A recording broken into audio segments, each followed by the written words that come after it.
eras y ejes del mundo.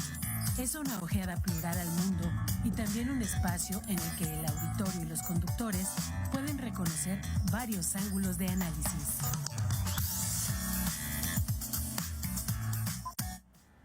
Buenos días, auditorio de Radio Universidad, que nos siguen por el 89.5 de FM, y también al auditorio de TV WAC, que nos siguen en directo en el canal 24.1, y a todos los que nos siguen en TV WAC Presenta en YouTube a cualquier hora del día, en la madrugada, en la noche, en la mañana, en la tarde. Les habla Ángel Valderas Puga y estamos como todos los miércoles de 9 a 10 de la mañana en una emisión más de su programa Tetras. Este programa es en vivo, se pueden comunicar con nosotros al teléfono central de la universidad, es 442-192-1200, 442-192-1200, extensión 37120, o al 442-192-1293. Para mensajes de texto, 442-249-8788. Agradecemos sus comentarios en nuestro espacio en Facebook, Tetras Radio WAC. Agradecemos también a nuestro productor Emanuel Villagrán. Les recordamos que este programa se retransmite todos los sábados a las 5 de la tarde. Y por supuesto también gracias a todos los que siguen estas emisiones por internet en radio.uac.mx o tv.uac.mx. Bueno, miércoles 19 de junio. Estamos todavía en la resaca del proceso electoral del pasado 2 de junio. Los reacomodos, todavía no se da la constancia oficial a la doctora Claudia Sheinbaum como presidenta de la República, la nueva presidenta de la República, la primera mujer en la historia de México. Y bueno, pues hoy vamos a comentar en la primera mitad y parte de la segunda mitad los resultados electorales en nuestro estado de Querétaro y lo que va a cambiar para los próximos 3 años. Comienzo señalando que en Querétaro, al igual que en otros 30 estados de la República, la doctora Claudia Sheinbaum le ganó a Xóchitl Gálvez en Querétaro. Esto es relevante porque tradicionalmente se considera a Querétaro un estado conservador, donde se nos ha querido vender la idea de que la mayor parte de la gente en Querétaro es panista, que somos conservadores, y resulta ser que no. Hace 15 días señalé, me tocó justo Tetras poco después del proceso electoral, y señalaba que la doctora Claudia Sheinbaum le ganó a Xóchitl Gálvez en 31 estados de la República, de los 32. Y el único estado donde por poquito le ganó Xóchitl Gálvez a la doctora Sheinbaum es Aguascalientes. Un estado muy pequeño, más pequeño que Querétaro. Bueno, ¿qué pasó en nuestro Querétaro el pasado 2 de junio? Pues resulta ser que la doctora Claudia Sheinbaum le ganó a Xóchitl Gálvez casi por 200,000 votos. La doctora Claudia Sheinbaum obtuvo en Querétaro, el 51%. Es decir, la mayoría de queretanas y queretanos votamos por la doctora Claudia Sheinbaum. Y por Xóchitl Gálvez, la candidata del PRIAN, que durante mucho tiempo trataron de ocultar que era la candidata del PRIAN, pero pues a la hora de votar en nuestras boletas, pues ahí aparecían los logos del PRIAN. Y quien quiso votar por el PRI, y quien quiso votar por el PAN, y quien quiso votar por el PRD, pues era la candidata, siempre fue la candidata del PRIAN. Nunca fue una candidata ciudadana. Si hubiera sido una candidata ciudadana, se hubiera postulado, como lo intentó Eduardo Verástegui, para una candidatura independiente. Xóchitl Gálvez, la candidatura de Xóchitl Gálvez no fue una candidatura independiente, y muchos lo sabíamos, fue desde siempre la candidata de la alianza PRI-PAN. Xóchitl Gálvez obtuvo en Querétaro menos de 450,000 votos por los 622,000 votos de la doctora Claudia Sheinbaum, que corresponden a un 36.9%. Poco más de una tercera parte votó por Xóchitl Gálvez, mientras más de la mitad votamos por Claudia Sheinbaum. Un 10% restante votó por Jorge Álvarez Maínez, el candidato de Movimiento Ciudadano. Entonces, es así que el PRIAN recibe en Querétaro una estrepitosa derrota. Ya había sucedido en 2018. En 2018 también Andrés Manuel López Obrador le ganó a Ricardo Anaya, egresado de esta universidad, queretano, le ganó aquí mismo en Querétaro. No es una novedad. Andrés Manuel López Obrador en 2018 ganó también en 31 estados de la República. En 2018, excepto en Guanajuato, en Aguascalientes sí le ganó a Ricardo Anaya, en Querétaro le ganó a Ricardo Anaya. Y bueno, para los que siguen esta transmisión, que quieren saber cómo votaron sus vecinos, yo recomendé desde 2018 y lo sigo recomendando, el periódico El País español publicó una sección, Elecciones México 2024. Es una manera gráfica de saber cómo se votó en México, porque viene un mapa de colores, eligieron el rosa para las zonas en las que la mayoría de la gente votó por Claudia Sheinbaum, por Xóchitl Gálvez, por aquello de la marea rosa, aquello de que no quisieron usar los colores del PRIAN para tratar de ocultar lo más posible que es el PRIAN. Y bueno, vemos que en el mapa, ahí podemos ver que en el mapa de la zona de Querétaro, la mayor parte es color morena. Utilizaron un color cafecito, no el Pantone de Morena, pero guinda, un color un poco más café, zonas muy cafés en Querétaro, y las zonas, resaltan las zonas en las que votó la mayor parte de la gente por Xóchitl Gálvez, están alrededor de la zona metropolitana de Querétaro. Pero eso no quiere decir que todos los de la zona metropolitana de Querétaro votamos o se votó en mayoría por Xóchitl Gálvez. No, no es así. Uno puede observar en este mapa del país, que se puede ampliar, se le pica, se ven los votos, los resultados, que las zonas donde más la gente votó por Xóchitl Gálvez, pues lógicamente es el Marqués, en la zona del Campanario, es Juriquilla, es la parte de Corregidora, es la parte del sur, donde yo vivo, pero claramente se ven zonas donde la mayor parte votó por Claudia Sheinbaum, que es el norte de la ciudad, de 5 de febrero, prácticamente en ambas direcciones, hasta Tlacote el Bajo, San Pedro Mártir, también en el sur y sobre todo alrededor. Todo lo que es la zona de Amazcala, La Solana, Montenegro, Saldarriaga, La Piedad, La Griega, San Fandila, Pedro Escobedo, no se diga, grandes manchas donde ganó la doctora Claudia Sheinbaum. Y bueno, son zonas, las zonas color rosa se ven grandes, pero también hay que tomar en cuenta pues que tienen menos cantidad de votos. Entonces, por ejemplo, mi sección, yo voté en la sección 944, y ahí arrasó Xóchitl Gálvez con el 75%, que equivalen a 1,454 votos con respecto a 350 votos de la doctora Sheinbaum. Y bueno, la gente que no acepta, los panistas que no aceptan los resultados, la gente que se creyó lo de la marea rosa ciudadana, que no aceptan esto, que solamente se hablan entre ellos, que no salen del Club Campestre o de Juriquilla. Mi colonia es Colinas del Cimatario. Bueno, pues es que mucha gente iba a votar por Xóchitl. Sí, pero Querétaro no solamente es el Campanario, Juriquilla o el Campestre. Solo para hacer una comparación, aquí tengo una zona, la sección 489 del sur también de la ciudad. Es una zona muchísimo más pequeña, pero sin embargo ahí Claudia Sheinbaum gana con el 66% de los votos. 450 votos en una zona mucho más pequeña. Y si ampliamos, esta zona de mi colonia más grande, con 4 o 5 zonas pequeñas, pero más pobladas, se rebasa con mucho. Es un autoengaño pensar que todo el mundo votó como yo iba a votar.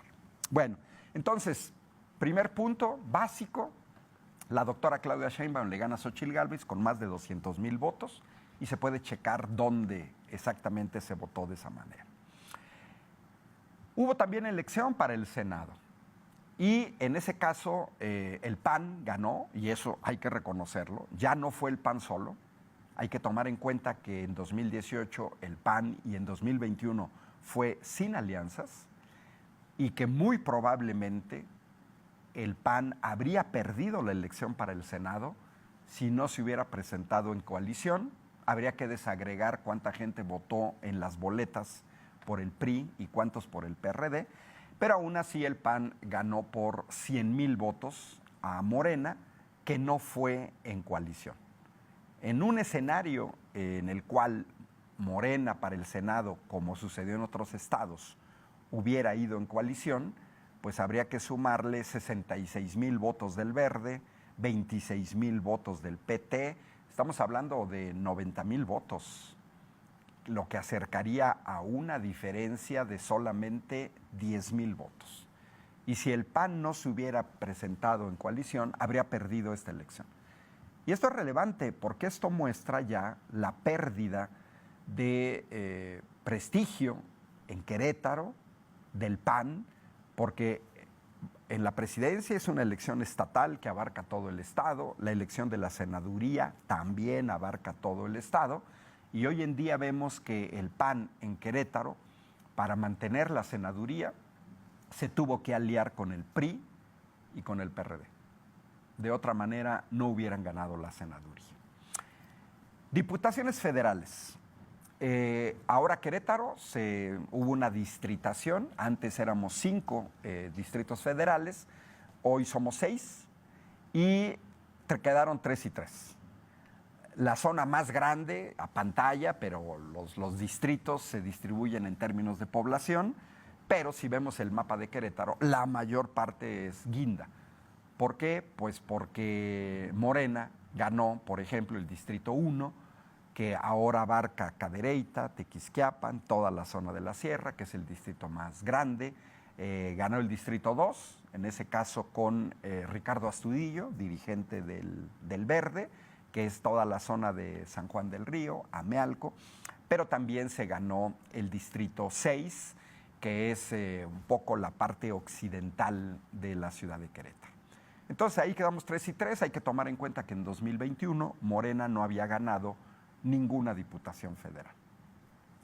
Y las votaciones fueron en algún caso contundentes. Por ejemplo, en el caso del Distrito 1, con cabecera en Cadereyta de Montes, el doctor Gilberto Herrera, exrector de esta universidad, arrasó en la elección con casi 112,000 votos por 74,000 votos de alianza PRI-PAN-PRD.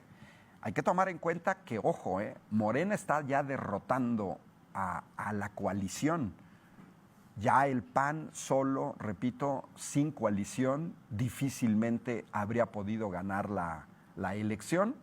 Y pues Morena con la coalición contra coalición, que el Verde y el PT son pequeños en Querétaro, no aportan lo que aportan en otros estados, pero el doctor Gilberto Herrera ganó con el 53% de la votación en la Diputación Federal de Cadereyta. En el Distrito 2, la coalición que llevaba a Ricardo Astudillo del Partido Verde ganó por una diferencia de 12,000 votos a la coalición PAN-PRI-PRD, 48% contra 40%. En Querétaro está dividido en 2 distritos federales, 3 si incluimos el Distrito 6, hemos crecido ya mucho. Recuerden que los distritos federales y locales se distribuyen en términos de población. En el caso del Distrito 3 de Querétaro, Morena no fue en coalición. La diferencia de votos a favor de la coalición del PRIAN son 20,000 votos. Si se hubiera ido en coalición, Morena habría tenido 13,000 votos más, la diferencia se reduciría a 7,000. En el distrito 4 de Querétaro también lo ganó la coalición PRIAN y ahí sí arrasa, claramente se ve que es el distrito más fuerte de la coalición, pero fundamentalmente es el PAN. 136,000 votos contra 62,000, prácticamente más del doble que tuvo Morena solo, que no fue en coalición. El distrito 5 de Pedro Escobedo, muy peleado, una diferencia menor a los 4,000 votos. Estamos hablando del 47% contra el 45%, 2 puntos porcentuales, muy cerca del empate técnico. Ahí ganó Mario Calzada, candidato del PRIAN. Y repito, lo voy a seguir insistiendo, mientras que en el distrito 4 de Querétaro el PAN solo habría ganado, ya en los distritos más peleados, como el 3 o incluso el 5 de Pedro Escobedo, en donde Morena, por ejemplo, gana la presidencia municipal, el PAN ya no habría ganado. Estamos observando en este proceso electoral que ahora el PAN, para su sobrevivencia en Querétaro, necesita urgentemente del PRI. Ya el PAN solito ya no puede.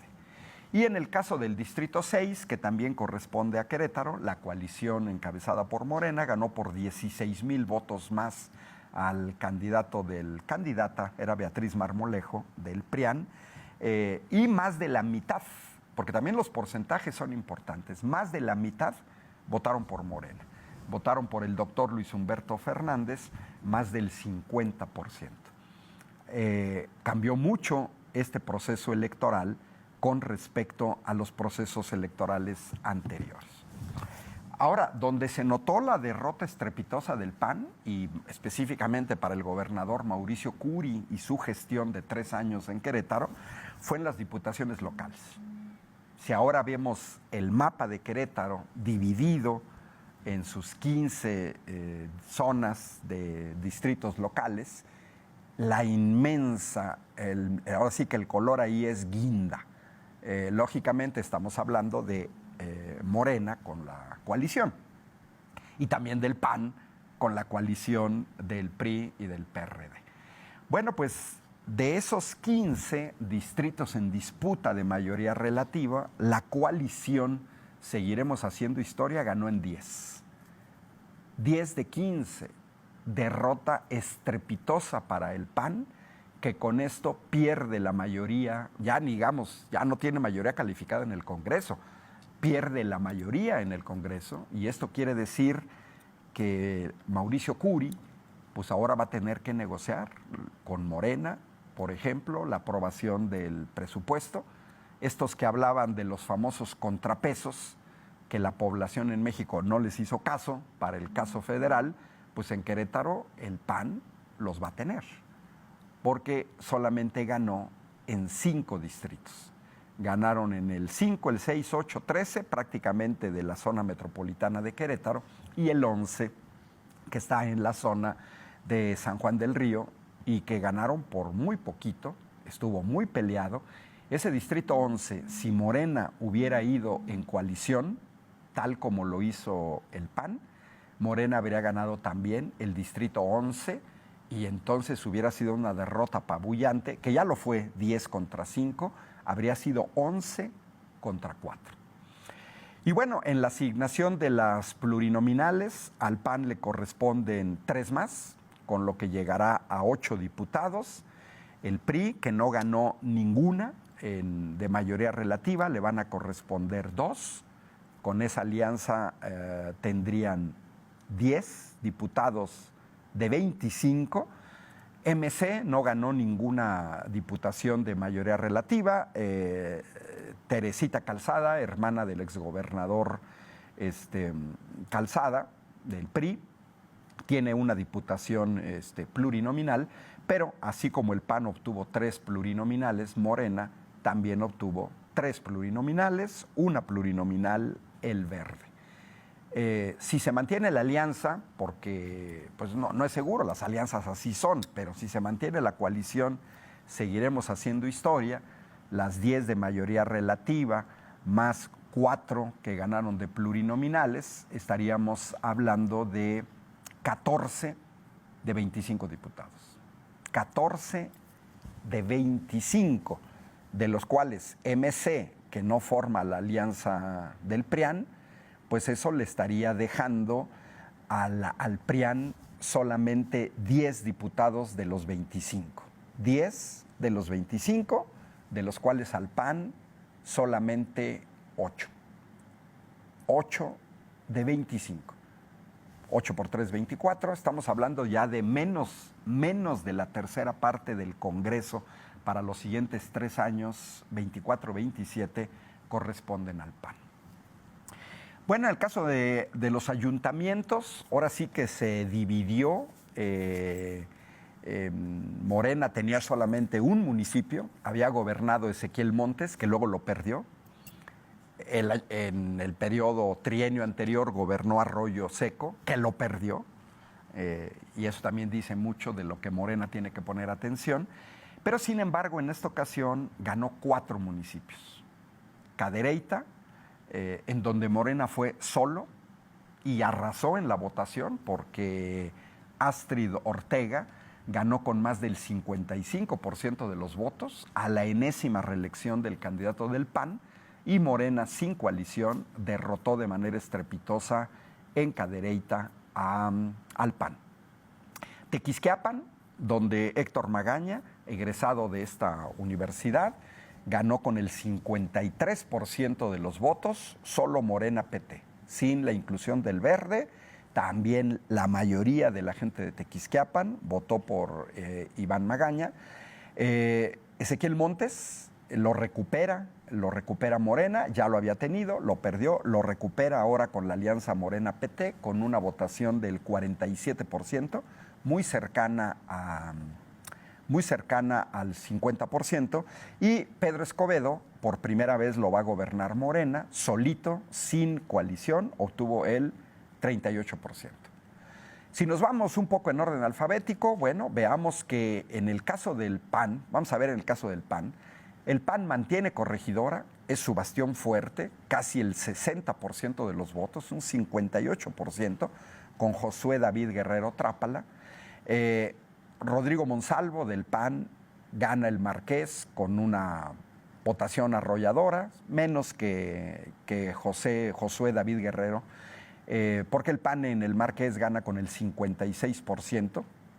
Ahí estamos hablando de 2 municipios ganados por el PAN. Un tercero, bueno, pues fue San Juan del Río, en donde estuvo muy cerrada la votación, donde hay impugnaciones, donde el día de la elección vimos algo que no se había visto en Querétaro, gente armada llegando a las casillas de votación, vimos intentos de incendios de papelería en el día de la elección en las casillas, eso se dio en San Juan del Río, y bueno, hay impugnaciones en ese municipio, pero ahí el PAN fue sin coalición. Entonces ya es un tercer municipio ganado por el PAN. Solitos, solamente 3. Corregidora, El Marqués y San Juan del Río. Sin embargo, bueno, pues los candidatos del PAN, PRI, PRD en coalición recuperan Huimilpan, que estaba gobernado por el Verde, ganan Peñamiller y Querétaro, mantienen la capital, también con 10 puntos de ventaja, pero ya con necesidad el PAN de aliarse con el PRI y con el PRD.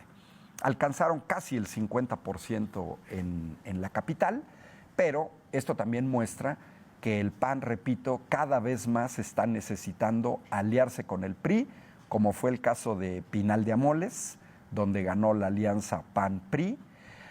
Landa de Matamoros es el único, no 2, Arroyo Seco y Landa de Matamoros. El PRI recupera Arroyo Seco, gana Landa de Matamoros, 2 de los municipios, uno pegado, pues ambos pegados a San Luis Potosí, ya en la periferia, en la sierra, pero también MC gana 2 municipios, Amealco y Colón, importante porque ahí está el aeropuerto, un clúster del sector aeronáutico. Hay un independiente que gana Jalpan de Serra, y eso configura un poco la situación. El verde mantiene San Joaquín y Tolimán.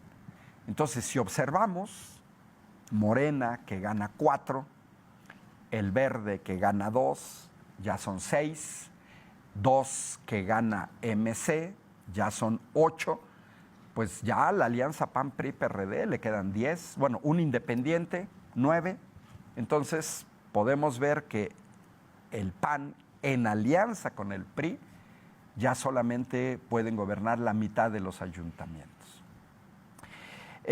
Y bueno, estos son los resultados de Querétaro. Se puede discutir más, el histórico, cómo han ido cambiando, las elecciones globales, pero lo que nos dicen estos datos es que fue una derrota no estrepitosa de Acción Nacional, pero sí puede ser el preludio para 2027, en donde Acción Nacional va a tener fuertes problemas para mantener la gubernatura de Querétaro. Es una previsión con base en los datos de esta elección.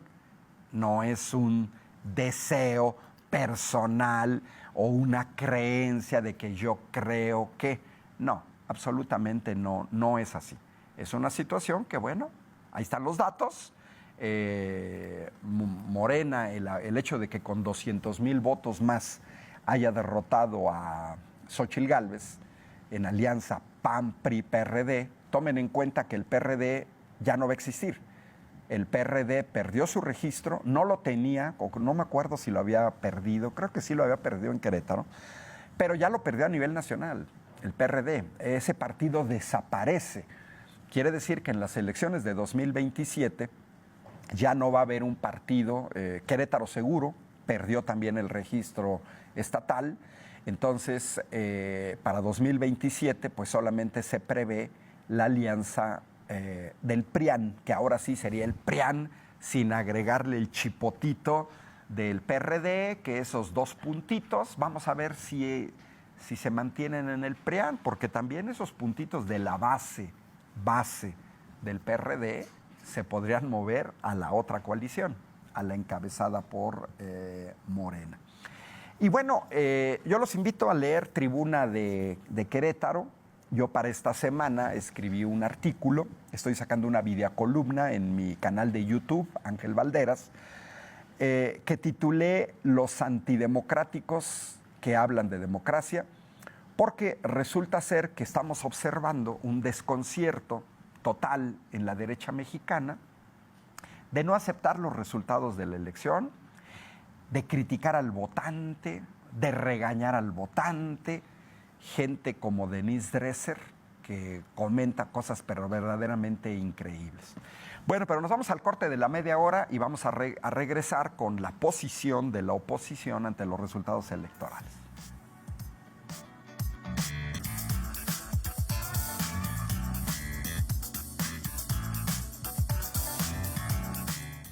Regresamos aquí en Tetras este miércoles 19 de junio de 2024, en donde pues dimos una información sobre los resultados del proceso electoral en nuestro estado de Querétaro. Hay una pregunta que es interesante del señor Luis Sánchez, en donde nos dice que si por Claudia votamos 600,000 queretanos, que sí, así es como se debe discutir, como lo hace Luis Sánchez. Porque no, que 622,000, no, para cerrar ideas, está muy bien lo que hace el señor Luis Sánchez. Yo así trabajo como él. Aproximadamente, si uno no quiere meterse en broncas, decimos aproximadamente 600,000 votamos por la doctora Claudia Sheinbaum. También podríamos decirlo, poco más de 600,000 y poco más de 400,000 por Xóchitl Gálvez. 200,000 votos de diferencia, eso sí, 200,000 votos de diferencia, siempre de manera aproximada. Nos pregunta el señor Luis Sánchez, si Claudia obtuvo la mayor votación, ¿así debió ser por el candidato de Morena a la presidencia municipal de Querétaro. Hubo fraude por compra de votos, números alterados, nadie investiga ni dice nada, quedando como tontos los ciudadanos. Alguien se vendió. Yo le diría al señor Luis Sánchez que estas dos elecciones no son comparables. Podríamos comparar la elección, tomen en cuenta que por la doctora Claudia Sheinbaum se votó en todo el estado y la capital es solo el municipio de Querétaro, donde gente que vive en Corregidora, por ejemplo, y que votaron por Claudia Sheinbaum, no votaron por Chema Tapia en la capital de Querétaro, gente que vive en Pedro Escobedo. Por eso comencé este programa recomendando el periódico español El País con ese mapa, porque prácticamente nos da la idea. Incluso yo lo señalé, hay una gran parte de la zona metropolitana en el estado de Querétaro que votaron por Xóchitl Gálvez. Más bien estos resultados coinciden, porque en el municipio de Querétaro, que tiene la mitad del padrón electoral, la mayoría votó por Xóchitl Gálvez. Ese es todavía un análisis por hacer, porque en los datos que tiene el INE sí se desagregan por estado, pero no por municipio, lo que sería interesante. Por ejemplo, saber en el caso del municipio de Querétaro. Pero yo le diría al señor Luis Sánchez que sí se puede comparar, por ejemplo, más o menos, con ciertas reservas, las elecciones que son estatales. Y las elecciones que son estatales sería, por ejemplo, que comparáramos el Senado. Porque para el Senado, igualito, se votó en todo el estado, o la suma de los diputados federales. Eso sí se podría comparar. O la suma de los diputados locales, o la suma de los 18 ayuntamientos. Eso sí lo podríamos comparar. En el caso de la doctora Claudia Sheinbaum, pues más de 600,000 queretanos, 622,000, votamos por ella, pero para Senado, ojo, Senado y la suma de los 6 distritos electorales, Morena y su coalición perdieron 100,000 votos. 100,000 votos. Y esas sí son comparables, 100,000 votos. Entonces, 100,000 queretanos no votaron por la fórmula de Morena al Senado, pero sí votaron por la doctora Claudia Sheinbaum para el Senado. Si sumamos a los diputados locales de Morena y su coalición, 200,000 sí votaron por Claudia Sheinbaum, pero no por los diputados locales de Morena. Y si nos bajamos al caso de ayuntamientos, 250,000 queretanas y queretanos votaron por Claudia Sheinbaum para la presidencia, pero no por sus candidatos a la presidencia municipal. Y ahí cae el caso de Chema Tapia. A diferencia de San Juan del Río, porque aquí sí es una cuestión también de comparar números, en San Juan del Río la diferencia entre el candidato del PAN, que ahí fue solo, no fue en coalición, ahí sí estuvo muy cerrado. Miren, las votaciones para el PAN en San Juan del Río fueron 51,000 votos, no, poco más, 51,500, y para el candidato de Morena, PT Verde, fueron prácticamente 51,000. Estamos hablando de una diferencia de 500 votos, ¿eh? 500 votos en un padrón de más de 100,000 de los que votaron, es casi nada. O sea, ahí fue Roberto Carlos Cabrera del PAN, obtuvo un 39.34%, mientras que Juan Alvarado Navarrete un 38.85%. Redondeando a enteros, hablaríamos de un empate técnico, 39 contra 39, pero en estos casos, estos 500 votos, en realidad lo que representan es un .5 en San Juan del Río. Ahí sí, posibles impugnaciones, bueno, la anulación de una casilla. Tomen en cuenta que una casilla En una casilla podemos votar un máximo de 750 personas. En una sección, por ejemplo, yo voté en una sección que había 4 casillas. Pues entonces estamos hablando de 3,000 votos. Anular una sección, anular una casilla son 750 votos. ¿Eso puede cambiar el sentido de la votación? Sí, sí puede cambiar el sentido de la votación.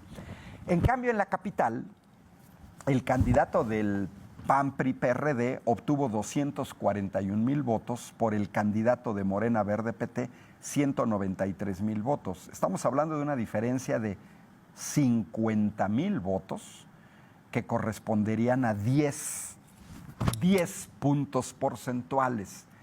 ¿Eso es una elección cerrada? No, no lo es. No es una elección cerrada. Las elecciones cerradas es cuando estamos hablando de un punto de diferencia. Esa es una elección cerrada. De hecho, tan es así que la ley marca que se puede pedir un reconteo de votos si la diferencia de votos es menor al 1%. Menor al 1%. Entonces, en ese sentido, sí habría que ver que no se pueden comparar, le diríamos al señor Luis Sánchez, no hay comparación absolutamente con ningún municipio, Sí puede uno preguntarse lógicamente por qué la gente sí vota por un candidato a la presidencia, pero ya no vota por la fórmula al Senado, y eso vale para todos los partidos, vale para el PRIAN, para el PRD, por qué sí votan por candidato a la presidencia, pero ya no votan por un diputado federal, o por qué votan presidencia, Senado, Diputación Federal, pero ya no por los diputados locales o por los ayuntamientos.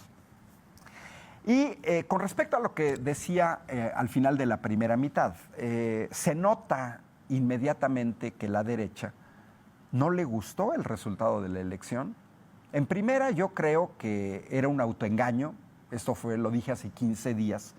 35 casas encuestadoras le daban el triunfo a la doctora Claudia Sheinbaum por un promedio de 24 puntos. Un promedio quiere decir que algunos le daban los 30 puntos con los que ganó de diferencia aproximadamente, y otras menos, pero ese era el problema, 35 casas encuestadoras. Habría que engañarse.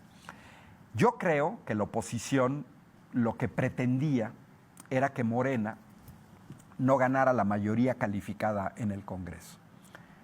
Y Morena y aliados basaron su campaña en el Plan C, meses hablando del Plan C, y la doctora Claudia Sheinbaum estuvo aquí en Querétaro, hablaba del Plan C. El Plan C consistía en darle a Morena mayoría calificada en la Cámara de Diputados, que sí lo logró, y mayoría calificada en la Cámara de Senadores, que se quedó a tres senadores de lograrla. La mayoría calificada en el Senado son 86 senadores, Morena y aliados obtuvieron 83. ¿Para qué? Para hacer reformas constitucionales. Y para una reforma constitucional se requiere mayoría calificada en la Cámara de Diputados, mayoría calificada en la Cámara de Senadores y la mayoría en 17 congresos estatales. Bueno, pues Morena y aliados hoy tienen la mayoría en congresos estatales, en 27 congresos estatales, 27. O sea, el tercer requisito más que sobrado, el primer requisito también. Donde va a estar el atorón y donde vamos a ver la seriedad de la oposición es en el caso del Senado. Porque a diferencia de otros países, en otros países no existe la oposición cerrada que hay en México, que a todo dicen no. Si viene una propuesta del presidente, no. Acordemos que hubo una especie de huelga legislativa donde sí cobraban dinero, pero no legislaban. No. En otros países no es así, en Alemania no es así, en el Reino Unido no es así, en Canadá no es así, en Brasil no es así, no. Lo acabamos de ver ahorita con Javier Milei, que tiene una oposición en contra de su proyecto neoliberal, y sin embargo, en algunas cosas, votan a favor de lo que propone el presidente. Ese tipo de oposición más responsable, pues debería de decir, bueno, a ver, depende ¿qué me están proponiendo? Bueno, y con respecto a eso vamos a terminar esta segunda mitad con respecto a una de las propuestas que ya circula en el aire, que causa escozor en la mayoría, y que es la reforma constitucional con respecto al Poder Judicial. Y bueno, la oposición pareciera ser que cree que tenemos memoria corta, y parte del papel de los medios de comunicación serios, responsables, pues es recordar la historia reciente, sobre todo para la gente más joven que no lo ha vivido. Por ejemplo, para los que tienen 18 años y votaron por primera vez. Ellos, los que votaron por primera vez a 18 años, les tocó ya el gobierno de la 4T cuando estaban en la secundaria, 12 años. Ellos no se acuerdan del neoliberalismo, pues porque estaban en la primaria y luego no habían nacido. Pero yo le diría al PAN, al PRI, que se serenen, porque hubo 495 modificaciones a artículos constitucionales, ojo, 495, vamos a redondearle, 500 artículos constitucionales modificados en 6 sexenios. 500. Con Peña Nieto, el sexenio anterior a la 4T, se modificó 155 veces la Constitución. Ojo, 155 veces la Constitución en 6 años. Felipe Calderón, se modificó la Constitución 110 veces. Entonces, ¿de qué nos hablan? ¿Por qué hoy no quieren que se modifique la Constitución? Si se cumplen los legales, que fue el caso del Pacto por México, tienes la mayoría calificada en la Cámara de Diputados o la logras con coalición, porque el Pacto por México fue el nacimiento del PRIAN-RD. El PRIAN ya venía, pero el PRIAN-RD, Pacto por México, sumaron al PRD para tener los votos necesarios en las modificaciones constitucionales. El Verde, el Partido Verde en ese tiempo, era aliado del PRI y también de ahí salieron los votos. Entonces, si ellos han modificado la Constitución, Felipe Calderón 110 veces, Peña Nieto 155 veces, pero sumamos 500 veces, modificó la Constitución Vicente Fox, Ernesto Zedillo, Carlos Salinas de Gortari, Miguel de la Madrid. Entonces son muy chistosos los del PRIAN. Nosotros modificamos la Constitución, pero si la modifica Morena, es una dictadura. ¡Ah, caray! Son contrapesos que no hay. Por favor, es un nivel bastante infantil. Y bueno, los que hablan de dictadura, hay que recordarles que el 1 de enero de 1995, el priista Ernesto Zedillo, presidente de la República, cerró durante un mes la Suprema Corte de Justicia de la Nación. La cerró. A mí me gustaría que hoy todos los que hablan de dictadura, que todos los que dicen que hoy es una simulación lo que va a hacer Morena en el caso de la reforma del Poder Judicial, ¿por qué se quedaron callados ante ese golpe de mano del PRI? Porque hoy son los del PRIAN los que se quejan, el PAN ya es prácticamente lo mismo que el PRI, ya vimos en los datos que ya el PAN sin el PRI habría perdido muchas posiciones más en el estado de Querétaro. Bueno, pues Ernesto Zedillo cerró un mes la Suprema Corte de Justicia de la Nación, los priistas lo hicieron, el PRIAN lo hizo, porque también fue con apoyo del PAN.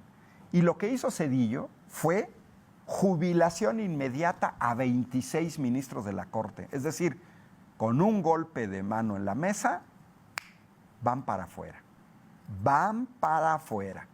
Y todos se lo echaron en 3 semanas, 26 días. Firmó la iniciativa, promulgó la reforma a 20 artículos constitucionales aprobadas por mayoría calificada, Senado, diputados, mayoría de los congresos locales. Todo ese íter tomó 52 días, del 5 de diciembre de 1994 al 26 de enero de 1995. Y entonces jamás se escuchó corrupción, tráfico de influencias, compadrazgos, plagio de tesis, liberación judicial de cuentas bloqueadas a narcotraficantes y sus cómplices, o algo por el estilo. El argumento formal de Zedillo fue, ojo, muy interesante, la respuesta a la exigencia ciudadana de una mejor impartición de justicia. Es decir, el PRIAN desapareció la Suprema Corte de Justicia de la Nación, PRI y PAN, con el argumento de una exigencia ciudadana de una mejor impartición de justicia. Muchos interpretamos que Zedillo no quería una corte integrada por ministros nombrados por sus antecesores priistas, Miguel de la Madrid y Carlos Salinas de Gortari. Y bueno, al respecto le pedimos a producción si nos pasa las imágenes que les pasé. Perfecto, muchas gracias. Con esa y ahorita yo les voy contando. Esto de la exigencia ciudadana, este pedacito, leí una parte de un artículo de la revista Contralínea, publicado el 12 de marzo de 2023. Bueno, la doctora Claudia Sheinbaum, presidenta virtual de este país, electa, dio a conocer hace 2 días más o menos si es necesario o no una reforma al Poder Judicial. 2 casas encuestadoras de prestigio, cuyos pronósticos se cumplieron para la elección presidencial, de Las Heras y Encol, pues vean, de Las Heras 77% que sí, 83% que sí, Comisión de Encuestas de Morena que sí, 80%. Podemos redondear y quiere decir que el 80%. ¿Eso quiere decir que 20% está en contra? No. Los que están en contra no llegan ni siquiera al 14%, 15%. Estaremos hablando de una relación entre 80 y un 10%. Quiere decir que toda esta gente que escuchamos estar en contra de la reforma judicial, pues son prácticamente 13 de cada 100. Si nos pasan otra imagen, por favor. Esta pregunta, ¿qué tanta corrupción existe en el Poder Judicial? Es muy interesante, fíjense, muy interesante, porque la primera es muy fuerte, es muy fuerte. ¿Todos los ministros, magistrados o jueces son corruptos? Es increíble, pero casi el 20% de la población en México señala que sí. 2 de cada 10. La segunda, la mayoría son corruptos, que eso ya representa un problema. En el caso de Las Heras, un 58%, que lo redondeamos al 60%. En el caso de Encol, 61%. Y en el caso de la Comisión de Encuestas, 55%. Quiere decir que el 60% de la población señala que la mayoría son corruptos. 60%. Pero a eso agregamos la tercera, que son pocos son corruptos, que quiere decir si hay corrupción, estaríamos llegando prácticamente al 85%. ¿Quiénes son los que dicen una cosa absurda, que no hay corrupción? Menos del 5%. La siguiente, por favor, que son las preguntas que se hicieron. ¿Cómo cree que deben ser elegidos los magistrados? Prácticamente 70% de la gente dice por elección del pueblo de México. Un 24%, 25%, una cuarta parte, como está ahorita, porque, bueno, dicen que debe ser el mismo Poder Judicial de la Federación. Estamos hablando que una mayoría muy importante, fíjense, por la doctora Claudia Sheinbaum votamos el 60%. Aquí estamos hablando de que más del 70%, consideramos que nos deben de interpelar para elegir. La que sigue, por favor. ¿Cómo deben ser elegidos los ministros de la Corte? Pues es parecida. Por la elección del pueblo de México, 70%. Por la Cámara de Senadores, como está ahorita, un 20%. La que sigue, si es que hay otra, si no ya. Ok, ¿está de acuerdo con la creación de un órgano independiente? Hoy sucede una cosa extraña. El Consejo de la Judicatura se autorregula a sí mismo. Bueno, de acuerdo, casi el 90% y menos del 10% en desacuerdo. Gracias. Esta última pregunta tiene que ver, y con esto cerramos el programa, si ya quitan la gráfica, esta última pregunta tiene que ver con el hecho de quién vigila al Poder Judicial. y no se puede pensar que ellos se vigilen a sí mismos. Hoy Norma Piña preside Consejo de Judicatura y Suprema Corte de Justicia de la Nación. Los esperamos el próximo miércoles con Gonzalo Guajardo y Sergio Becerril en una emisión más de Tetras, como todos los miércoles de 9 a 10 de la mañana. Los saluda Ángel Valderas Puga. Hasta la próxima. Esto fue Tetras, vidas, vueltas y ejes del mundo. Programa que se asoma a la vida humana en sus diferentes expresiones, queretana, nacional o mundial.